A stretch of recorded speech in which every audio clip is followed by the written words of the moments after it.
les ans, à l'occasion de Milan-San Remo, on fait ce même fantasme. On imagine une échappée qui part dans la Cipressa, donc à pratiquement 30 km de l'arrivée, une échappée victorieuse évidemment. Est-ce enfin la bonne saison? La question cette année est vraiment légitime.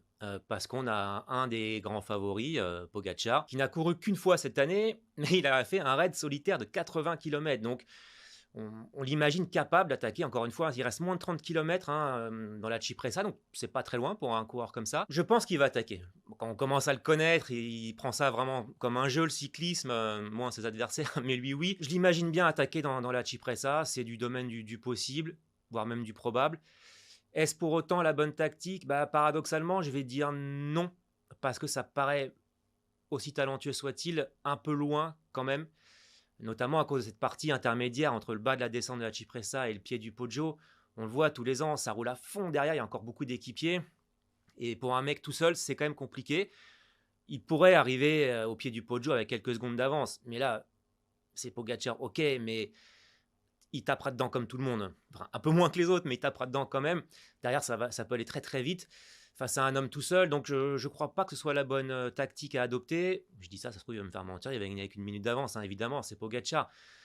Mais en revanche, ce qui me paraît être la bonne chose, surtout quand on voit ses coéquipiers, Wellens, Hirschi, donc des coureurs capables, eux, de faire une ascension de la Cipressa extrêmement rapide.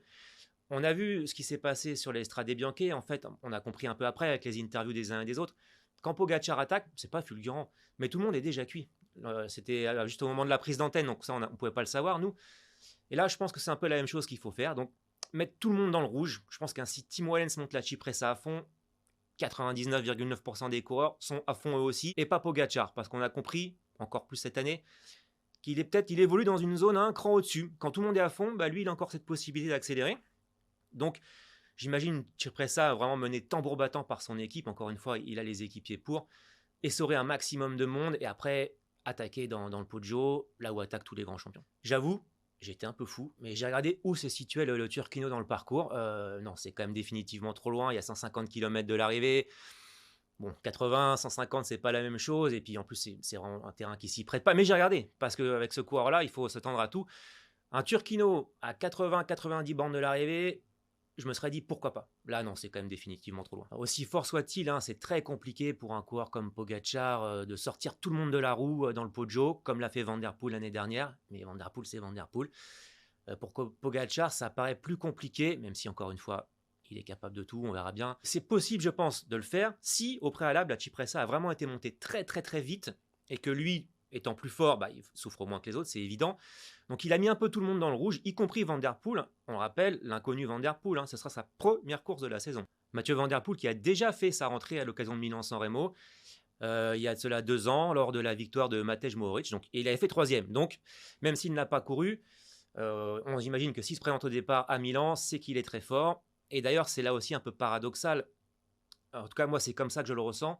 Le fait qu'il n'ait pas couru, je trouve que ça fait encore plus peur. Pas tout simplement parce qu'on ne sait pas. C'est l'inconnu Mathieu Van Der Poel. Donc c'est incroyable. Alors, il faut le rappeler. Mes 2 favoris sont Pogacar et Van Der Poel. À eux 2, ils cumulent un jour de course.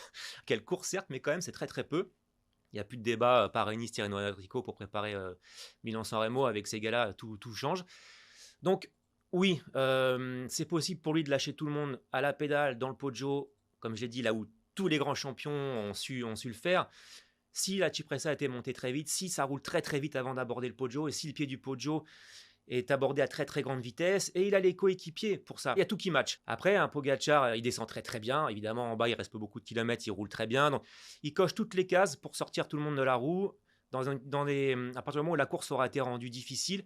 Et je pense même avant, alors je parle de Turquino, donc il ne faut pas exagérer, mais dans tous les capis qui précèdent la Cipressa, là aussi, à fond, à fond, à fond. C'est pas très très difficile, mais il va falloir, pour Pogacar, s'il veut gagner ce Milan-San Remo, faire toutes les bosses à fond, mettre tout le monde dans le rouge le plus possible. Et bon courage pour ses coéquipiers, mais ils en sont capables. Alors avec Pogacar, tout est possible. L'attaquer dans la Cipressa, sur le plat, en descente, dans le Poggio. Il a plusieurs manières de pouvoir gagner ce Milan-San Remo, y compris au sprint. Il ne faut pas l'oublier. Encore une fois, à condition que la course ait été très très très difficile, d'où l'importance de la tactique et de la force de son équipe. Mais on se souvient du championnat du monde, il va battre Mats Pedersen pour prendre la médaille de bronze, c'est quand même pas rien. Mats Pedersen, autre favori de Milan-San Remo. Au JO, c'était très serré avec Van Aert là aussi pour la médaille.